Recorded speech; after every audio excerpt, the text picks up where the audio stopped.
Hello and welcome to Bust and Beyond with your host, Robin Hayhurst. In this podcast, Robin will introduce guests that have known failure and want to share their story about how they got through it and what happened next. This will make you learn how to see things from a new perspective and avoid making the same mistakes. Please welcome Robin Hayhurst. So welcome to Bust and Beyond podcast. I'm Robin Hayhurst and I'm very lucky to be joined today by Dave Campbell, who lives Niagara Falls. I mean, what a place to live, hey? He's an entrepreneur and a podcaster. Hello, Dave. Robin, it's so great to be here on the podcast. I love the idea for your podcast. It's great. Thank you for having me. That's why it's a pleasure. It's lovely to talk to people all over the world. I think that's one of the great things about podcasting. You get to speak to some wonderful people, hear some lovely stories, and learn something. Yeah, and like I said, I love the theme behind your podcast. It's very unique, so I'm excited to be here.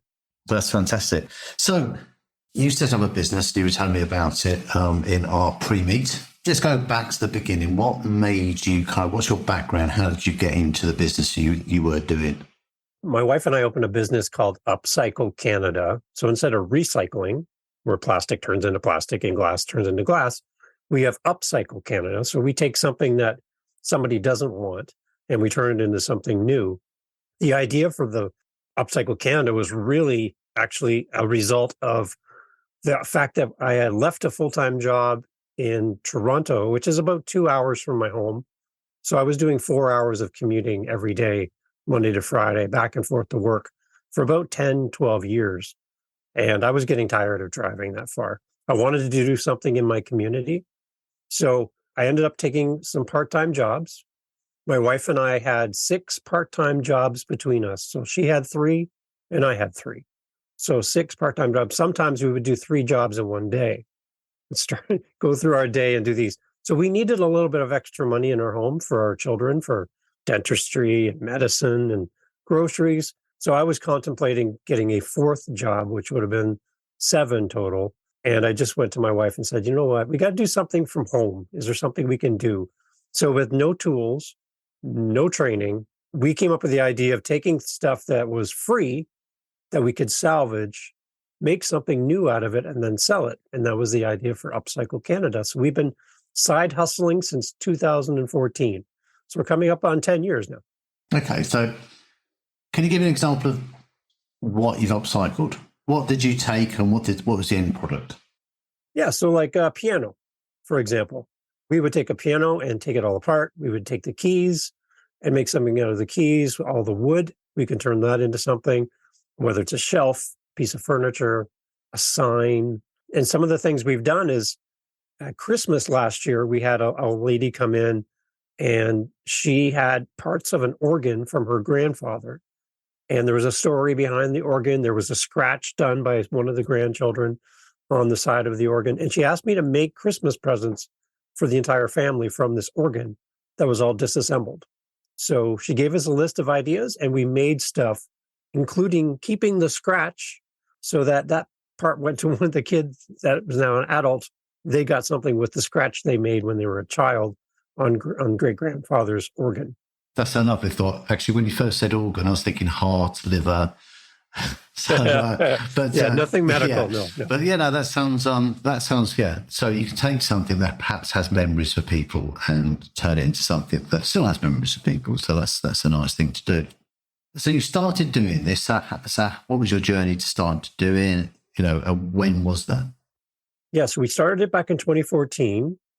We did like festivals, vendor events, and being here in Niagara, in Ontario, Canada, we would have tourists that would come to our area of the world from all over the world to see Niagara Falls. And then they would find us at an event, purchase something from us, and take it home.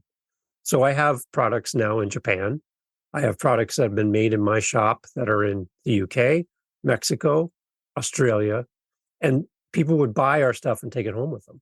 So we thought, we should really, at that time now, I'm working full time and we're doing this on weekends. We would do 30 or 40 shows a year, going out, setting up a tent and the tables and doing a vendor event. We had people saying, you guys need to have a store. And we're like, oh, okay, well, we'll start a store. So I left my full-time job and we opened a store. And then 4 weeks after we opened our store, the global pandemic happened and we had to lock the door and walk away for 6 months with a brand new store that we weren't allowed to be open. And it was heart-wrenching, really. I mean, the pandemic made everything change, didn't it? And I still think it's having an impact at the moment. You know, it was something that we'd never been through in our generation. And I actually think, and it showed in the UK, that people have got a mentality now that, you know, well, so much stuff happens. Something's always happening. Let's just get on with life. I actually think it's had a positive impact that people are so fed up with things, you know, the pandemic, the war. We had Brexit, which was, you know, the excuse for everything. We can't do that because of Brexit. And I think that, you know, it has changed people's mentality towards things. So I think there has some positive stuff that's come out of it. But I think lots and lots and lots of companies failed during the pandemic. I don't think, you know, we'll ever know the full impact it's had on people's lives. The timing of it wasn't great, to be honest. To open the store, had we have known, obviously I wouldn't have left my full-time job to open a retail space. But we were so excited about having the space. We put so much time and effort into it. And we were doing really well. Really, really excited. We had a little room in the store where we could hold classes. We could teach people how to upcycle. We could host parties and events. So it was more than just a retail space. It was a community space. And when we were forced to close, you know, we had a 3-year lease that we had signed up for, and we have to pay our monthly lease payments no matter what. So I went back to working nights, hoping that we could open the store in a few weeks, and it turned out it keeps going and going. So I suppose, you know, because I'm lucky enough to have listeners all around the world. I know this because I look at the downloads. So what kind of support was available from the government in Canada? Because I know in the UK, there was quite a bit of support to start with. There was quite a bit of money for restaurants and stuff like that. There was a lot of support for staff that weren't able to work. What kind of support did you receive from your government? So when we went to look to the government for finances, they said we didn't qualify because we didn't have financials for the year previous. So we were stuck. We had no government support at all. So that's why I went back to work full-time nights so that I could be open during the daytime when the store could be open. So after a 6-month period, we were allowed to be open for a few months. We got back in again, trying to get our customers back, but then they closed again for another 6 months. So in our first 2 years of business in a brand new store, we were closed for an entire year and still had to maintain all of our payments. So it was really, really rough. Well, I'd say impossible, really. I think, I mean, in the UK, we had a cut-off date. Can't remember now what it was. My company, I was running the company at the time, we'd paid ourselves not through the normal salary, but through kind of what they call dividend, which is less tax. There was no support. So the tiny bit of salary we paid ourselves, we get a little bit of support for that. But we could have no support because of the way we were paid through dividends. And so the only kind of support we could get was a really low interest rate loan. So lots of companies were forced to take out these loans to support themselves and to keep going, which, you know, is having an impact, really. There's lots of small companies out there with quite large loans. They're not, you know, the interest rate's very low, it's only 2%, but they've got to pay the loan back. We're getting to the point where all the windows where we could not pay and holidays from payments, they've all gone. Everyone's used them all up and they're actually having to look at these things and pay them back. So I think it's had an ongoing impact on people. So we didn't have to take out any loans. We financed ourselves. My wife works full time, so she would cover the store on weekends when we were allowed to be open. I would work all night, sleep in the morning for 2 hours, be at the store all during the day, sleep for a couple hours, go back to work again. So we've been working 7 days a week for 3 years without any breaks, without any holidays. And we had one staff person that we had hired early on. She came in as a customer and we hired her. So we had the responsibility of an employee as well. So there was times where our store was closed, but we still paid our employee out of my salary working at night. When your store was open, when it was actually working, it was kind of, you know, it was there, it was were you just taking, I know overall you're not making a profit, making a great loss, but on those days, taking all the kind of figures into account, Were you actually making a profit? We were doing good. We're like a gift shop, really. So people would come for all the seasons and then for like birthdays and anniversaries. So we did a lot of custom work for people as well. So when we were closed, we could still make things and bring it to the people's homes. But obviously, we just weren't as accessible with the doors locked. That was one way to get around it. We could still make a few things here and there. The hardest thing in all of it, Robin, was just being told that you were a non-essential business, where other businesses were essential and were allowed to be open. We were non-essential. Yet our lease, essential, our utilities, essential. And so we were kind of stuck. And it was very frustrating and very difficult, but rewarding at the same time, because when we were allowed to be opened, our customers would come and support us and encourage us to keep going. So that was always nice to have that connection with the community. So we can see where this is leading. You know, you've got this money going out, rental money coming in. You've tried to pivot a little bit by kind of reaching out to people. So you made the decision to close. How did you come to that decision? Was it just an absolute, there's no question about it? And how did it make you feel? So we were presented at the end of 2022. Our landlord came to us and upped the rent, the lease payments considerably, and then also asked us to sign a 5-year lease extension. So with the amount of money that they were asking for, it just wasn't feasible for us. One of our good friends just said, Dave, Jennifer, the bottom line is the bottom line. You need to make a decision. You can either go deeper into debt and carry this yourself while you rebuild, or you can make a switch. So we had to let go our employee that we loved. And that was really hard to have that conversation, Robin, because this person poured their heart into our little business. And that was our intent from the beginning, is we didn't want to run this place. We didn't want to run the store. We wanted to hire people, give them a living wage, and have them run the store. That was the idea. But we just never got to the point because of all of the things that we had to climb against and fight against that were external, that we couldn't get to the point where we could have somebody in place to run the store for us. So it was really, really difficult to let that person go. We just knew that with the combination of the lease extension and the price of the lease payments, we just couldn't do it anymore. I think people often don't understand the heartache of going through and closing the company down. I mean, we had to I think we had about 14, maybe 16 people on.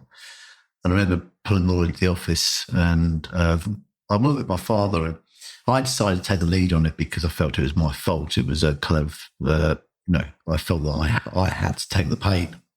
And telling them, everybody, some of them worked with us for 30 and 40 years, that the company was no longer going to be trading and that we were closing it down was one of the most difficult things I ever did. And we had different reactions. We had some people really resent us for it and thought we'd let them down.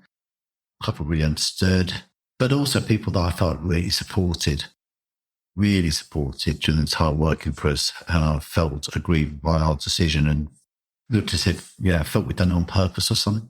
I think often people looking from the outside, they see these companies close down, get rid of people, and as if it's nothing. And it's not. It's a really difficult emotional journey for the business owner. Would you agree? And that's the one thing I noticed about having a small business, Robin, is, I don't know, like if you've ever purchased a vehicle and then, so you choose a vehicle, you choose a color or a kind of vehicle. It's interesting that once you've made that choice and you purchase something, you start to see that vehicle everywhere. It's like, now you're aware of that vehicle, and it's like it's on every corner of the street. You're like, there's another one, there's another one.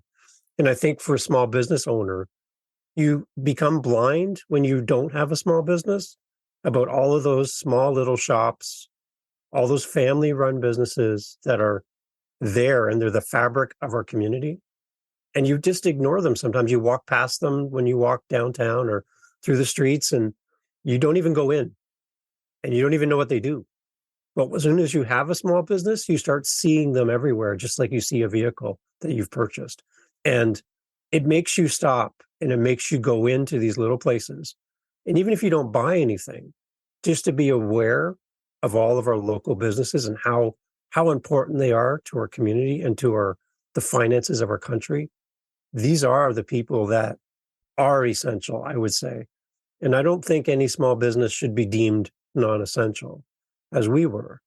And I really feel for anyone that has a small business that I think we as a group should support them more and make them the first place we go when we're looking for a bakery, when we're looking for a gift, when we're looking for clothing, instead of going to the places that are big and convenient with low prices. Sometimes it's better to go to the smaller places and support the people who actually make the product, and they know the product inside and out because they're the creator. Oh, I think it's absolutely right there. I mean, I've always been a believer with that. And I'm also, I don't follow my own advice on that. Amazon are huge in the UK, they're huge all over the world. But do they really care about you? No, not particularly. And I'm noticing that their prices are creeping up. And actually local people, local suppliers, sometimes cheaper. They're better value, they haven't got the overheads. You're supporting something local. In the high street in the UK, it's changing. Places that sell day-to-day goods that you can get online, they're closing because they can't compete. They can't compete with convenience. I can order something from Amazon, either have it this evening or have it tomorrow. And I believe that it's, a good price. Someone with the cost of running a shop down in my local town, I actually have to travel down there. I have to go and sit. Whereas if they're selling something that's special, so particularly, like a cheese shop or a wine shop or somewhere where, you can go and taste and feel and then they're more likely to survive on the high street. But the high street is changing. The trouble is we're going to regret it in years to come. We're going to really regret what's happening. We've made it happen. The big companies haven't made it happen. We've gone, convenience. Then we're going to go, we have very little choice. We could buy from Amazon or Amazon. And then suddenly, what's going to happen? And it does worry me because some of the nice little shops down there, they're really good at what they do. They have a lot of knowledge. They have really good customer service. And we're just after convenience. There's a little place in my local town that does suits and shirts and stuff like that. But I have to go down there to buy a shirt or a suit because he'll measure me. He'll make sure it fits perfectly. Buying online, just, you might get a bit sent back easily, but it's just not the service and stuff. But we're going to lose those kind of places. That's the problem. And going back to why we started Upcycle Canada, like I mentioned, we started this with nothing. Out of necessity, we needed more money in our home. So the items that we use, the materials we use, we get them for free. So my cost, my overhead is zero. It's my time and coming up with the ideas. So during the pandemic, the price of lumber, for example, went really high. And people who do similar things to us but buy their materials, they couldn't afford to make the products anymore because it was more expensive to buy it than what they would sell it for. So I had friends and family who do similar things to us with purchased materials go out of business. And we were finding free things everywhere. So we've never had to worry about the price inflation during the pandemic because our material costs are zero. People are calling us and donating things to us for free, more than we can ever use. That's so interesting to hear you say that the price of timber went up in Canada. I always think of Canada as being the main kind of, your main export is timber. So it's our home produced produce. When timber prices doubled in the UK, which affected my industry a hell of a lot, the theory behind it was the Suez Canal was blocked for a little while. There was this, there was that. If you got affected by the same thing and you're producing a lot of the timber, you think, well, what did happen? Yeah, because the trees are right there. We can see them, so yeah. You decided to close the company. So what happens next then? Yeah, so we closed the retail storefront. We actually just closed it a few weeks ago. And that was sad because we had our logos painted on the wall. We hand painted logos. We had wood everywhere. We made it look really homey in that little space that we had. We had to put the store back to plain for the next people that would be coming. And we found a little local market that has a Sunday event. So they're only open one day a week. And we were able to find a little booth space, a little area in that market. So we've moved our items there. And they have pretty consistent traffic. People are coming there to purchase things, which is nice. We left, our store location was in a plaza. And we had a lot of food vendors and stuff around us. So it was like a shopping mall.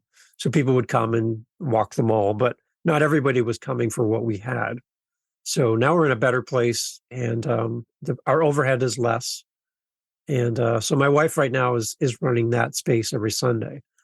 And I'm focusing right now on the podcasting. And the podcasting all started, again, I mentioned people were buying things from us and going home with them around the world.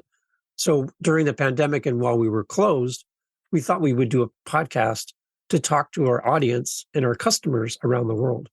So we started the Upcycle Canada podcast for that means. And we just started talking about our journey and having people on who do similar things to us from around the world. So that's kind of why we got into podcasting. And it's been a fun journey from there. Oh, I think podcasting is, I started it. I was very tremendously nervous. If you listen to my first couple, it mostly comes over. But it's just a chat. Then there's chats with interesting people around the world. And I'll let everyone into a secret here. It all gets edited. So if I just now the dog walked out and barked, but you won't hopefully hear it if my editor does the right thing. So it all kind of works well.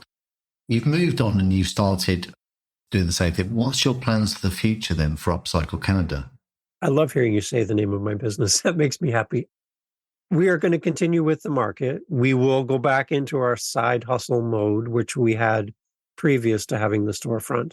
So we'll be doing events and things during the summer and fall here in Canada. Winter's hard to do events, but we'll continue doing those. We continue to do custom work.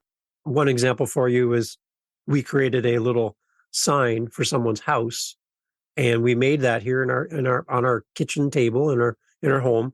And now it's hanging on outside of a house in Scotland. So when we do a Google search, a Google Street View, the sign that we made here in Canada is hanging on a house in Scotland. And it makes you smile. Like, we made that. Like, that's from us. And to know that item is now proudly displayed on a home in Scotland, I'm amazed at how you can reach out beyond your local area and have products around the world. I love it. So we're going to continue with the podcast. We're going to continue with our website. We're still going to be doing custom orders and helping people around the world. We just love the fact that this global community, through podcasting, through talking to you and our customers around the world, we get a chance to share what we do with a very wide audience. And that's amazing to us. But isn't that the amazing thing about social media nowadays? I love it. I hate it. The love bit is that it gives you an opportunity to talk to so many people and to get your message out there. And for me to help people, I genuinely like helping people. I always have. So it gives you the opportunity. I also hate it because, if you're on there, you have trolls, you have people that have got very odd opinions. And, you get that side of it. Very thick-skinned to that now, quite used to it. But yeah, it does give you an opportunity. So I'm going to ask you the question I tend to end with, and it's a difficult one, I think. I'll just explain why I think it's difficult. Normally, I speak to people and they've had problems with their company and they've had some time to think about it, and they've gone past, hopefully, that blaming everyone else, because there's always everyone else to blame. There's partners who've run out of money, run out of money. That's a common theme, actually. So I came up with the kind of, trust is not enough in business. You can't, trust is absolutely everything, but it's not enough. And there's, someone who hasn't been paid or this has happened, and we weren't paid, but I know my part in it. Things I could have done differently that would have stopped that from happening. So obviously the big elephant in the room with you not being able to succeed was COVID. But taking that to one side, what would you do differently? What advice would you give to people out there that were starting a business? Make sure you plan ahead for things that are unseen, unforeseen, things that could really derail you. Have a good plan, have a good support system around you. Ask questions of people who know you. Bounce your ideas off of people before you commit to anything. Maybe you're missing something. Maybe somebody in your circle knows something that you don't know. Maybe there's a business person that has more experience than you do. Maybe you can go to them and just say, here's what I'm thinking about doing before I jump off this cliff and commit to a 3-year lease on a store space, is there anything that I should think about? Because you don't know what you don't know.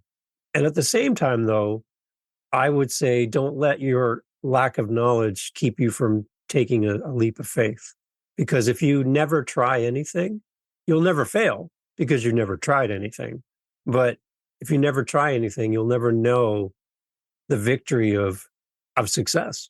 It's an interesting situation because there's customers that we met because we had a store that we would have never met, Robin. We would have never crossed paths with them. We would have never hired this girl in our store and have a new friend in the process. That would have never happened. There's no regret as far as did we make the right decision or not? Yes, there were situations that beyond our control. And I don't think anybody could really plan for that at all.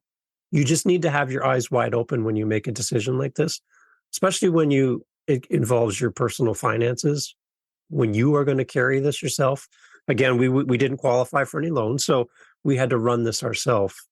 We walked away with really no debt because we paid for everything ourselves when the expenses came due. We honored our lease when we could have maybe walked away and not done that. We met our financial obligations to everyone, even though it was painful. That was a commitment we made to ourselves that we would not be that company that just walks away. So we did everything we could to be successful. Sometimes things aren't successful.